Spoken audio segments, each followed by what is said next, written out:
우리 옆에 분과 인사하겠습니다. 주님의 평강이 함께 하시기 바랍니다. 한 번 더 인사하겠습니다. 예수님 덕분에 꼭 행복하시기 바랍니다. 주보 광고처럼 다음 주일은 교회 창립 80주년입니다. 교회 창립 80주년을 기념해서 임직식도 준비하고 있습니다. 여러분들이 함께 기도로 또 감사함으로 준비해 주시면 감사하겠습니다. 또 다음 주일 오전에 교회학교 행사 관계로 주차가 어렵습니다. 이 점 양해해 주시기 바랍니다. 기도하겠습니다. 오늘도 살아 역사하시는 거룩하신 아버지 하나님, 이 시간 부족한 종이 말씀을 전합니다. 종의 모습은 감춰주시고 오직 주님의 말씀만 선포되게 하여 주시옵소서. 예수님의 이름으로 기도드립니다. 아멘. 국민일보 겨자씨 글에 실린 우리의 전부라는 글에 보면 어느 선교사님이 하루아침에 묵상을 하는데 하나님께서 이렇게 물으시는 것처럼 느꼈습니다. 너에게 난 누구냐? 선교사님이 주저함 없이 바로 대답하셨습니다. 하나님은 저에게 첫째이십니다. 그 대답을 하고서 선교사님 스스로가 잘했다라고 생각이 들었다고 합니다. 그런데 시간이 조금 지날수록 뭔가 마음이 편치 않은 것입니다. 왠지 자신의 대답에 하나님이 기뻐하시지 않을 것 같은 생각이 든 것입니다. 하루 종일 이 문제로 고민하다가 저녁이 돼서야 큰 깨달음을 얻고 선교사님은 아침에 대답을 수정해서 하나님께 이렇게 말씀을 드렸다고 합니다. 하나님은 저에게 전부이십니다.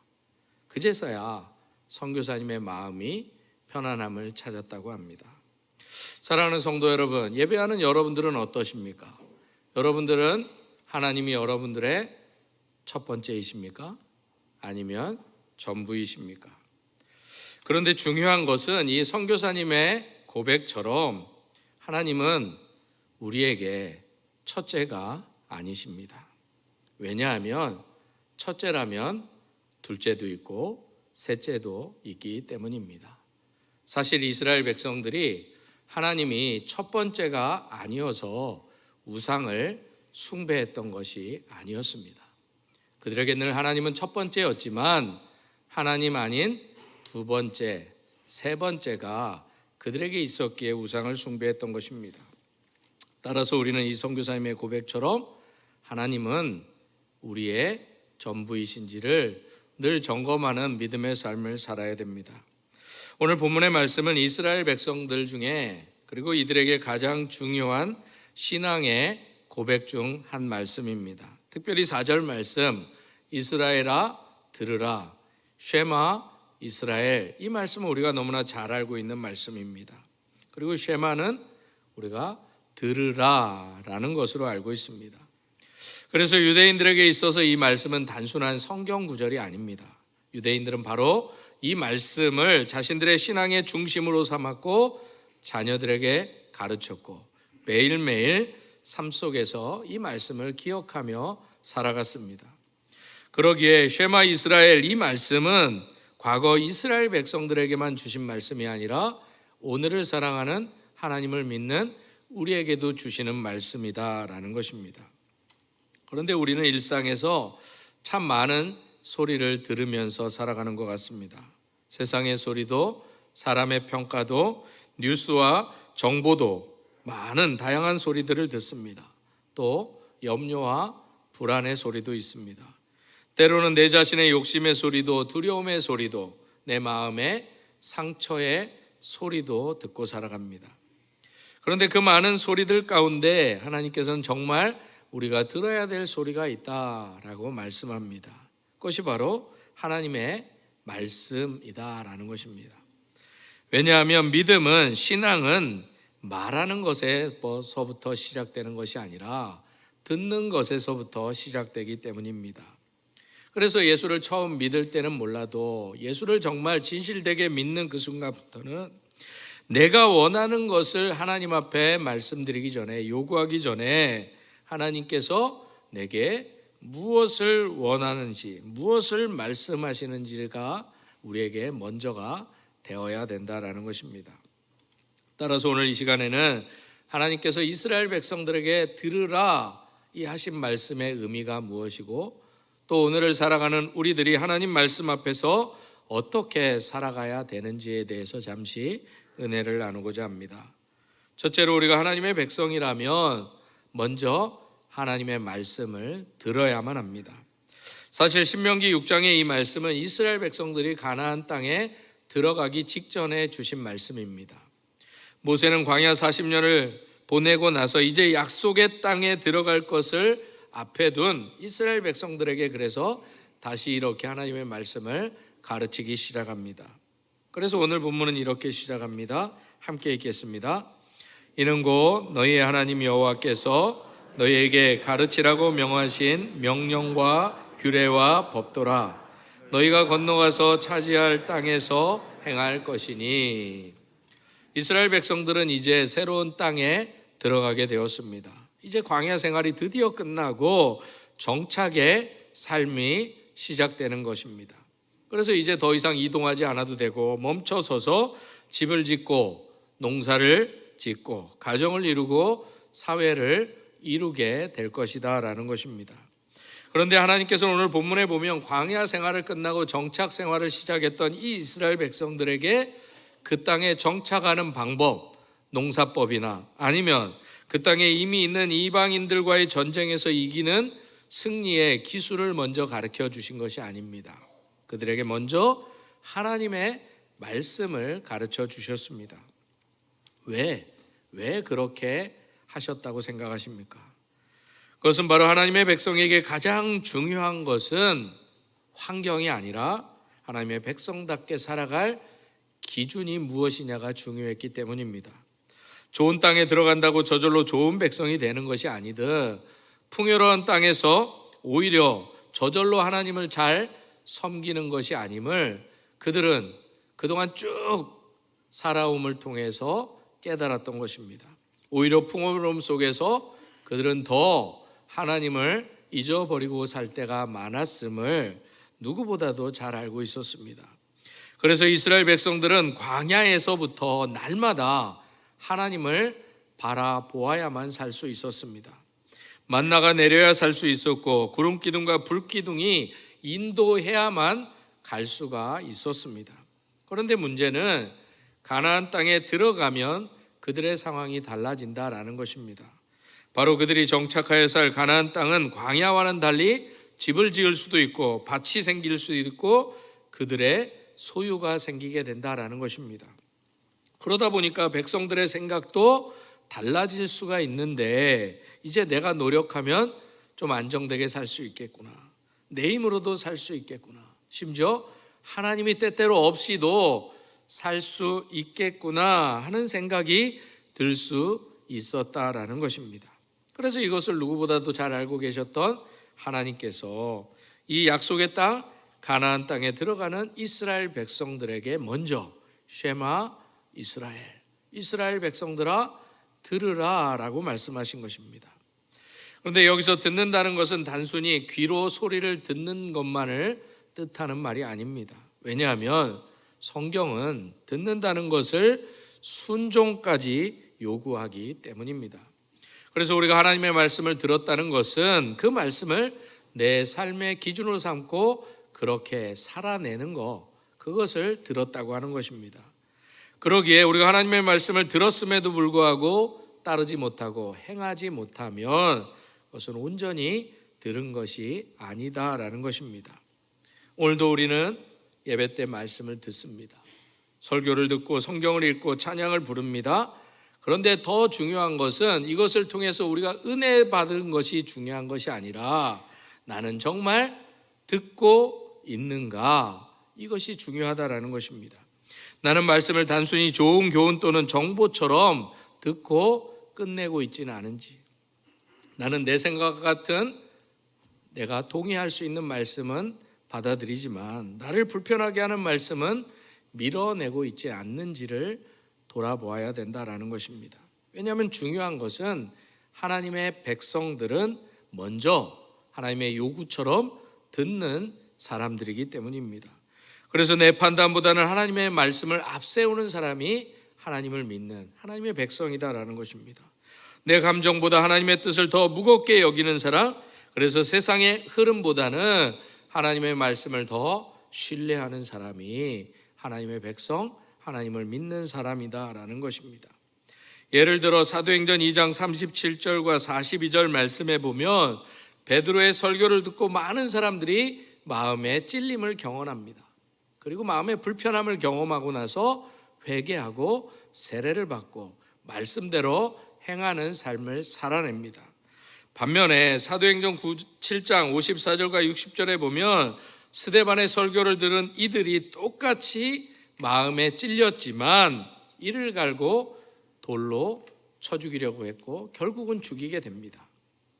그렇다면 심각한 이야기를 한 것은 아니지만 여러분들은 어느 쪽에 서 있냐라는 거예요. 물론 제가 말씀을 잘 전하는 것도 중요하지만 나는 오늘 말씀을 어떻게 듣고 어떻게 받아들이고 있냐라는 것입니다. 그래서 하나님께서는 오늘 본문 2절에서 우리가 왜 말씀을 듣고 지키는 삶을 살아야 되는지를 분명하게 우리에게 말씀해 주십니다. 2절의 말씀을 함께 읽겠습니다. 곧 너와 내 아들과 내 손자들이 평생에 내 하나님을 경외하며 내가 너희에게 명한 그 모든 규례와 명령을 지키게 하기 위한 것이며 또 내 날을 장구하게 하기 위한 것이라. 바로 우리뿐만 아니라 우리의 후손들도 평생 하나님을 경외하도록 하기 위해서 말씀을 주시고 말씀을 들으라라는 것입니다. 그것이 바로 우리를 복되게 하는 길이다라는 것입니다. 이처럼 하나님의 말씀을 우리가 듣는다는 것은 우리가 단지 교훈을 받고 규칙을 지키는 삶이 아니라 하나님을 인정하고 하나님을 경외하는 삶이다라는 것입니다. 하나님이 누구신지를 알고 그분 앞에서 살아가는 삶, 이것이 바로 말씀을 듣는 것입니다. 왜냐하면 하나님을 경외하는 사람은 자기 마음대로 살지 않기 때문입니다. 하나님이 보고 계시는데 어떻게 자기 마음대로 살 수 있겠냐라는 것입니다. 그러므로 하나님을 경외하는 사람은 하나님의 말씀 앞에서 자신을 낮출 수밖에 없다라는 것입니다. 왜냐하면 하나님의 뜻이 내 뜻보다 선하고 하나님의 길이 내 길보다 옳다는 것을 믿기 때문에 그렇게 살 수밖에 없다라는 것입니다. 그러므로 우리 믿음의 사람들에게 이 신앙의 회복은 듣는 것에서부터 시작되는 것입니다. 우리의 예배도 회복도 듣는 것에서 시작되는 것입니다. 여러분들의 가정의 회복도 듣는 데서 시작되는 것입니다. 우리의 인생이 다시 회복되는 길도 결국 하나님의 말씀을 다시 들음으로부터 시작된다라는 것입니다. 그래서 솔로몬도 하나님께 듣는 마음 곧 지혜를 구했던 것입니다. 또한 테레사 수녀에게 어떤 기자가 어떻게 그렇게 기도 응답을 받을 수 있었습니까? 라는 대답에도 그녀는 저는 듣습니다 라고 대답했습니다. 사랑하는 성도 여러분, 이처럼 우리의 신앙, 우리의 삶의 회복은 더 많이 말하는 자리에서 시작되지 않습니다.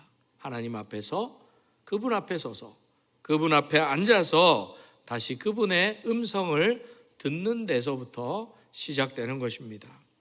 그리고 둘째로 그 들은 말씀의 중심은 바로 하나님 사랑입니다.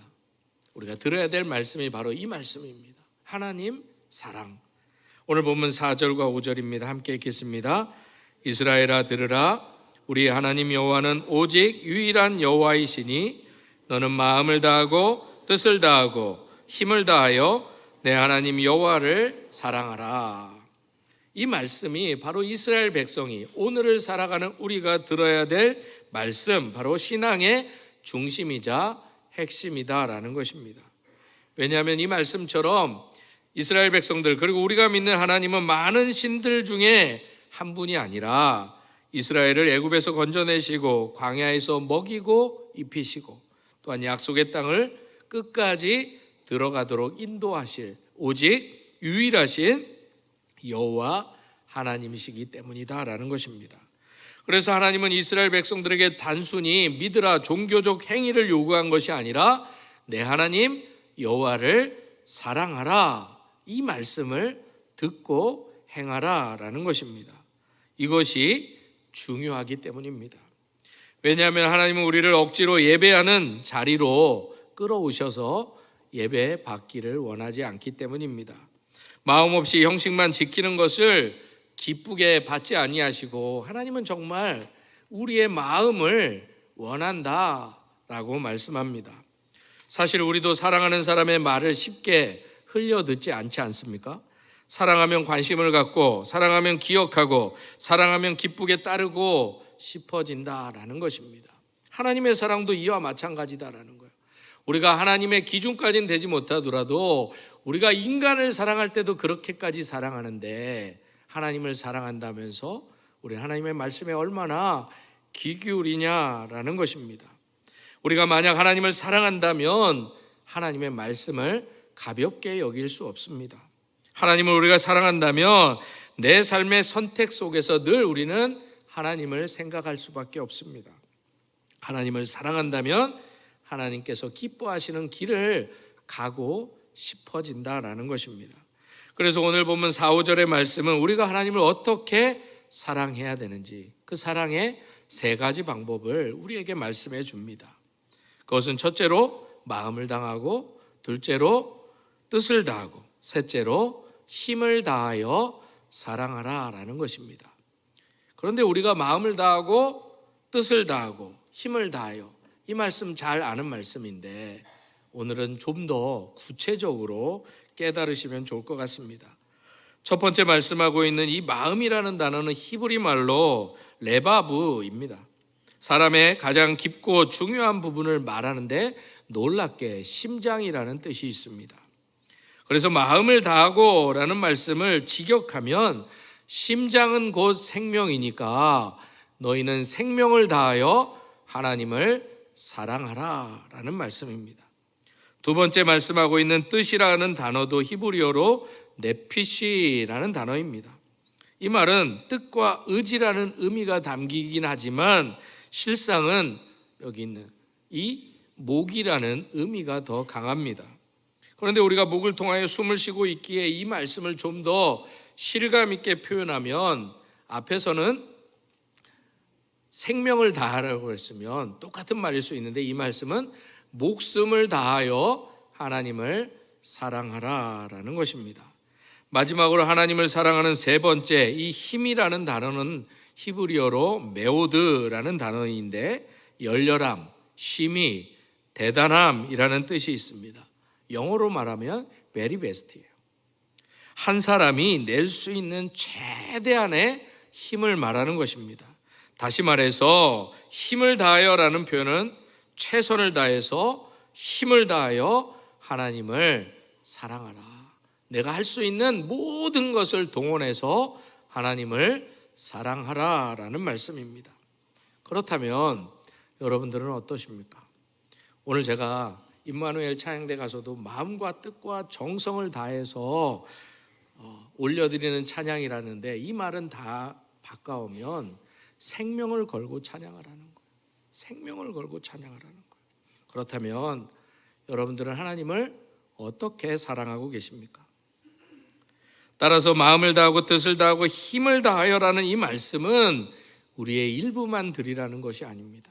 남는 시간, 남는 에너지, 남는 마음을 드리라는 것이 아닙니다. 마음을 다한다는 것은 그래서 우리의 중심이 늘 하나님께로 향해야 된다는 것입니다. 뜻을 다한다는 것은 우리의 생각과 의지와 판단이 하나님 앞에서 순종할 수 있어야 된다는 것입니다. 힘을 다한다는 것은 우리의 능력과 자원과 모든 것을 동원해서 실제로 행동하는 믿음으로 나타나야 된다라는 것입니다. 이처럼 믿음은, 신앙은 우리의 삶의 한 부분이 아니라 삶의 전체를 나타내는 방향이 되어야 합니다. 그런데도 우리는 종종 하나님을 우리의 삶의 일부로 생각할 때가 많습니다. 주일에는 하나님을 생각하지만 월요일부터 토요일까지는 내 방식대로 살아갈 때가 많다라는 것입니다. 교회 안에서는 믿음의 행동들과 언어들을 사용하지만 예배 때는 그렇지 않은데 예배 밖으로 나가면 심지어 교회 울타리 안에서도 우리는 우리의 생각과 우리의 판단대로 행할 때가 많다라는 것입니다. 어려울 때는 하나님을 찾지만 편안할 때는 하나님을 잊어버릴 때가 많다라는 것입니다. 그래서 하나님은 분명하게 이스라엘 백성들에게 나는 너희의 전부를 원한다라고 말씀하는 것입니다. 주일에 하나님만이 아니라 월요일, 화요일, 수요일, 목요일, 금요일, 토요일에 하나님이 되기를 원하신다는 것입니다. 예배당에서의 하나님만이 아니라 우리의 가정과 일터와 학교와 우리가 행하는 모든 길 위에서 여전히 모두의 하나님이 되시고 싶다는 것입니다. 기도할 때만 하나님이 아니라 선택하고 말하고 소비하고 관계 맺는 모든 순간에 하나님이 되시고 싶으시다라는 것입니다. 그러므로 우리는 예배하는 이 시간 우리의 하나님을 향한 마음, 힘, 뜻을 점검해 볼 필요가 있습니다. 나는 정말 하나님을 마음과 뜻과 힘을 다하여 사랑하고 있는지, 아니면 필요에 따라 하나님을 이용하는 사람인지, 나는 하나님의 복은 원하지만 하나님의 뜻에는 관심이 없는 사람인가, 나는 하나님의 도움을 구하지만 하나님을 진정으로 사랑하지는 못하고 있지는 않는지. 그래서 하나님은 오늘 나를 첫째로 두지 말라고 말씀하시는 것입니다. 하나님은 오직 여호와 그 하나님 한 분만을 사랑하라고 우리에게 말씀하는 것입니다. 앞에서도 말씀드렸던 것처럼 첫째와 유일은 다릅니다. 첫째는 둘째와 셋째를 뒤에 남겨둘 수 있기 때문입니다. 그러나 유일은 비교의 대상이 없습니다. 하나님은 많은 것들 중에 조금 더 중요한 분이 아니라 우리의 생명과 예배와 삶을 다해 오직 하나님께만 드려지는 삶을 살 수 있어야 된다라는 것입니다. 그래서 예수님께서도 마태복음 22장 36절에서 38절에서 가장 큰 계명이 무엇입니까? 라는 질문에 이 말씀, 이 신명기의 말씀을 인용하시면서 마음과 목숨과 뜻을 다하여 주 너희 하나님을 사랑하라고 말씀하신 것입니다. 왜냐하면 신앙의 중심은 바로 하나님 사람이기 때문입니다. 예배의 중심도 하나님 사랑입니다. 가정의 중심도, 순종의 중심도, 봉사의 중심도 하나님 사랑이다라는 것입니다. 그래서 오늘 하나님께서 우리에게도 물으시는 것입니다. 너는 정말 나를 얼마나 사랑하느냐?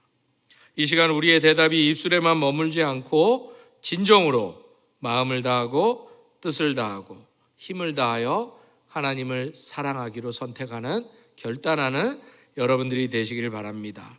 그래서 마지막 셋째로 하나님을 사랑하는 사람들은 그 말씀을 허투루 듣지 않고 마음에 새기고 또한 전하는 사람입니다. 오늘 본문 6절은 이렇게 말씀합니다. 오늘 내가 내게 명하는 이 말씀을 너는 마음에 새기고, 하나님의 말씀을 먼저 새겨야 된다는 것입니다. 순서가 중요합니다. 자녀에게 가르치기 전에, 누군가에게 복음을 전하기 전에 부모가, 복음 전하는 자가 그 말씀을 먼저 자신의 마음에 새겨야 합니다. 다른 사람을 변화시키기 전에 내 마음이 먼저 변화되어야 한답니다. 왜냐하면 말씀이 머리에만 있으면 지식이 되기 때문입니다. 그러나 말씀이 마음에 새겨지면 그때부터는 삶이 되기 때문입니다. 머리로 하는 말씀은 이야기거리는 될 수 있지만 마음으로 새겨진 말씀은 인생의 방향이 되기 때문입니다. 머리로만 하는 말씀은 위기의 순간에 쉽게 흔들리지만 마음에 새겨진 말씀은 고난 속에서도, 어떠한 상황 속에서도 우리를 붙들기 때문입니다. 그러므로 오늘 우리는 말씀을 많이 듣는 것에 만족하지 않는 여러분들이 되시기를 소망합니다. 들은 말씀을 마음에 새기기를 바랍니다. 말씀을 기억해야 합니다. 말씀을 붙들어야 합니다. 말씀 앞에서 우리를 늘 돌아보아야 합니다. 그리고 그 말씀이 내 말과 내 선택과 내 습관과 내 관계를 바꿀 수 있도록 우리를 내어드릴 수 있어야 됩니다. 그래서 하나님께서는 7절에 계속 이어서 내 자녀에게 부지런히 가르치며 집에 앉아 있을 때이든지 길을 갈 때이든지 누워 있을 때이든지 일어날 때이든지 이 말씀을 강론하라고 말씀하는 것입니다. 이 말씀을 들은 나 개인에게만 머물게 하지 말라는 것입니다. 다음 세대에게 전하라는 것입니다. 신앙은 나 혼자 잘 믿고 끝나는 것이 아니다라는 것입니다. 왜냐하면 하나님을 사랑하는 사람은 그 말씀을 누군가에게는 반드시 전해야 됩니다.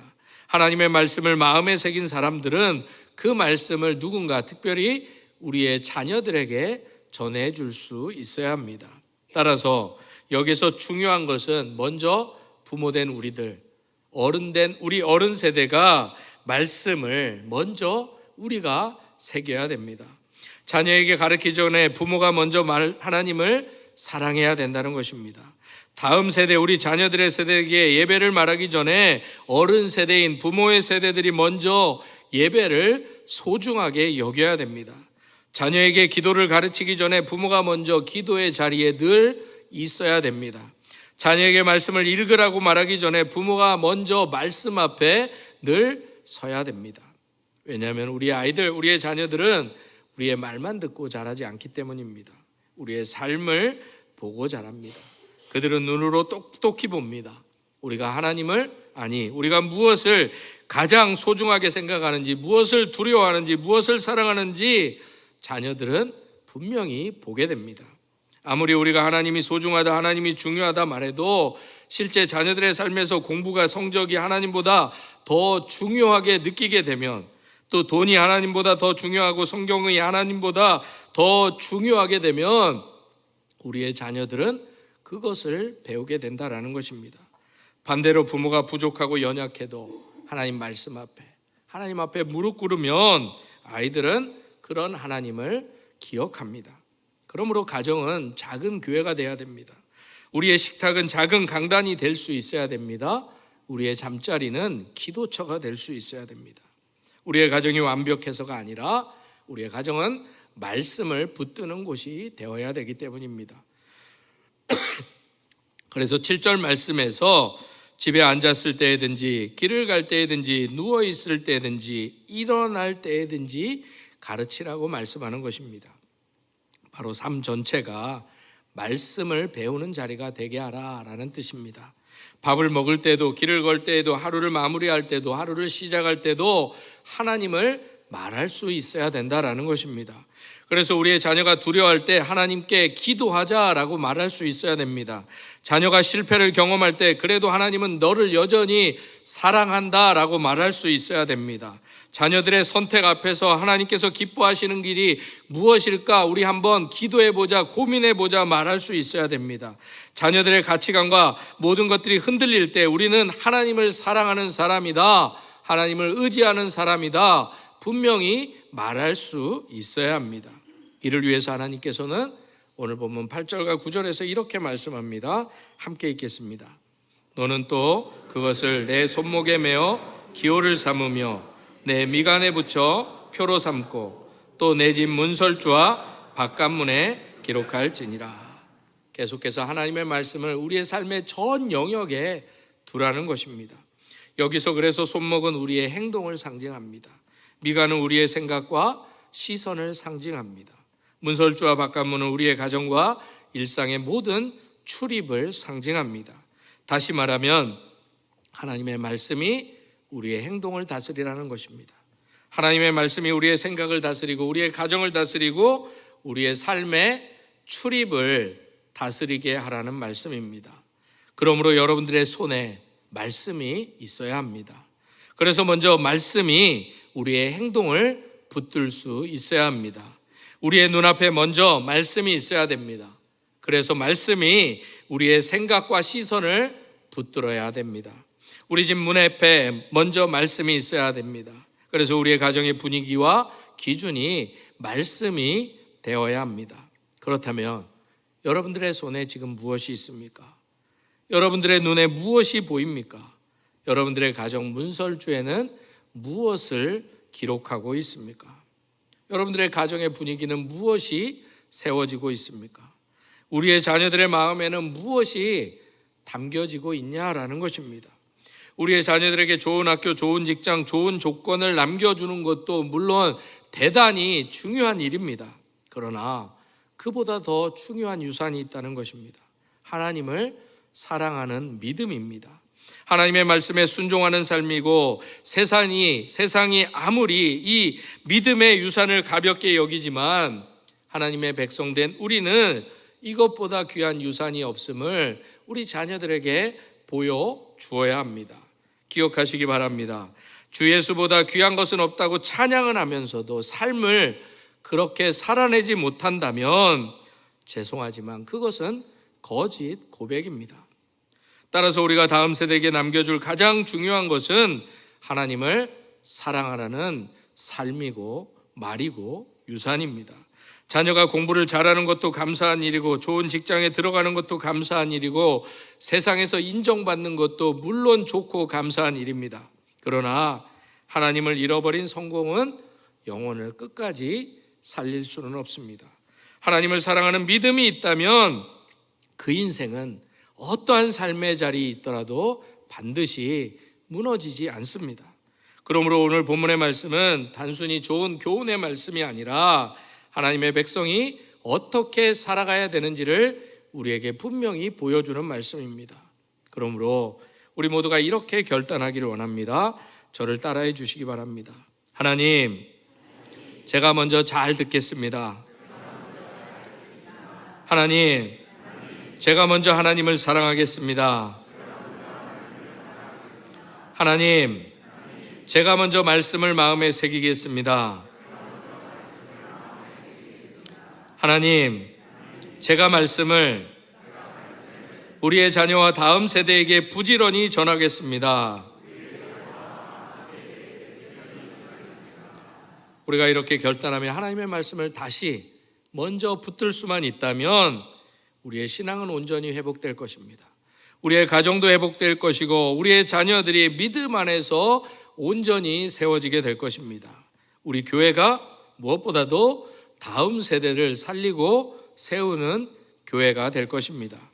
그럼에도 안타깝게도 세상은 우리에게 계속 말합니다. 성공하라, 더 가져와라, 더 높아져라, 더 인정받아라. 그러나 하나님은 분명히 말씀합니다.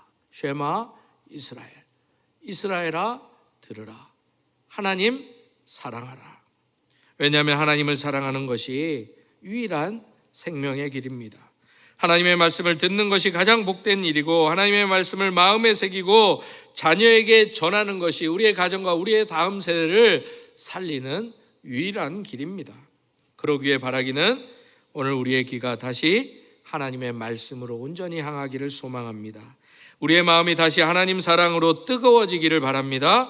우리의 가정이 말씀으로 세워지기를 바랍니다. 우리의 자녀들과 다음 세대가 우리를 통해 하나님을 사랑하는 믿음을 배우기를 주님의 이름으로 축복합니다. 그러기 위해 무엇보다도 다시금 마음을 다하고 뜻을 다하고 힘을 다하여 하나님을 사랑하기로 결단하는 저와 여러분의 삶이 되시기를 주님의 이름으로 축복합니다. 이 시간 주님 말씀하시며 찬양 드리며 기도의 자리로 나아가겠습니다.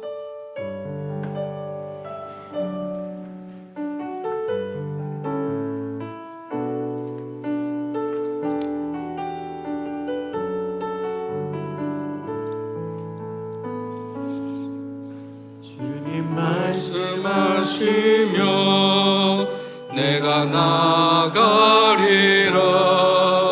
주님 뜻이 아니면 내가 멈춰서리라.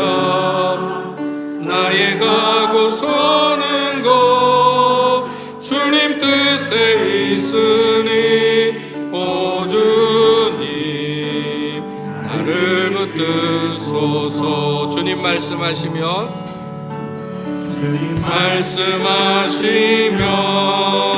내가 나가리다. 주님 뜻이 아니면 내가 멈춰서리다. 나의 가고 서는 곳 주님 뜻에 있으니 오 주님 나를 이끄소서. 뜻하신 그곳에 나 있기 원합니다.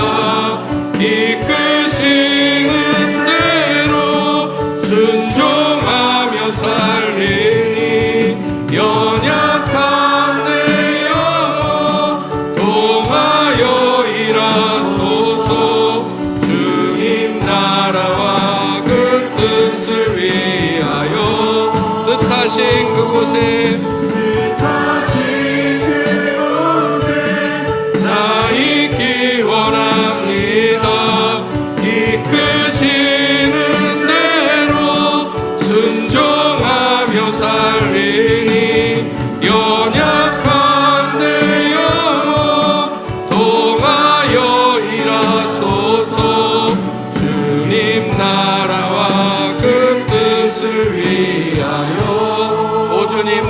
주소서. 오 주님 나를 이끌소서.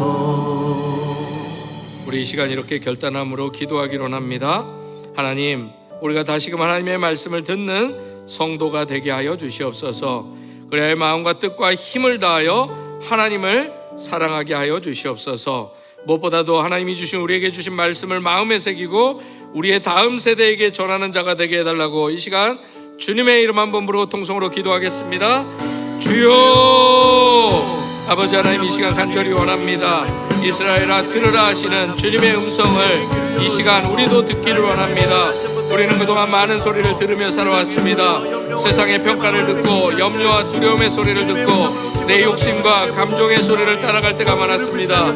그러나 정작 가장 먼저 들어야 할 하나님의 말씀은 마음을 닫고 살았음을 이 시간 고백하오니 주님, 우리의 삶을 용서하여 주시옵소서. 우리를 불쌍히 여겨 주시옵소서. 그리하여서 우리의 귀가 다시 하나님의 말씀을 향하게 하여 주시옵소서. 말씀을 듣고도 흘려보내는 자가 아니라 들은 말씀 앞에 순종하는 성도가 되길 원합니다.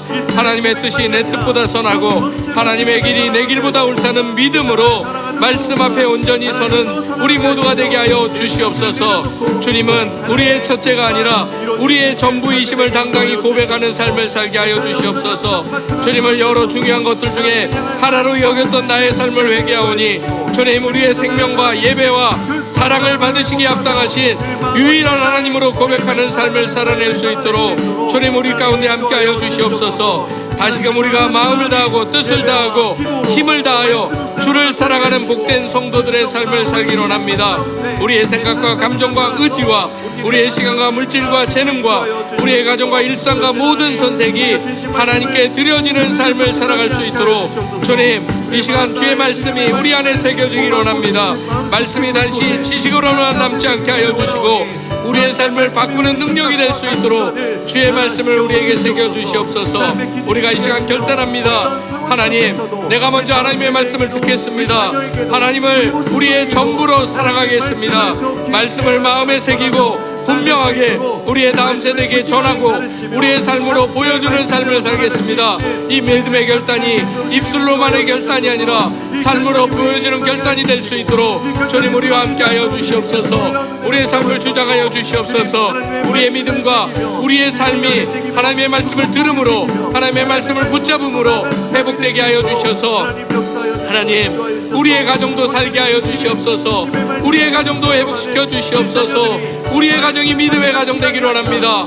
여호와 하나님을 사랑하는 마음으로 이 모든 것을 더하여 주시는 하나님의 은혜를 누리는 복된 가정 되기를 원하오니 성령 하나님, 우리 가운데 역사하여 주시옵소서. 이 시간 하나님의 말씀을 듣기로 결단합니다. 하나님을 우리의 전부로 사랑하겠다고 결단합니다. 그리하여 하나님의 말씀을 새기고 그 말씀을 삶으로 입을 통하여 우리의 자녀들에게 전하겠습니다. 이 믿음의 결단이 우리의 입술로만 그치는 결단이 아니라 우리의 삶으로 드려지는 결단 될 수 있도록 우리를 인도하여 주시옵소서. 예수님의 이름으로 기도드립니다. 아멘.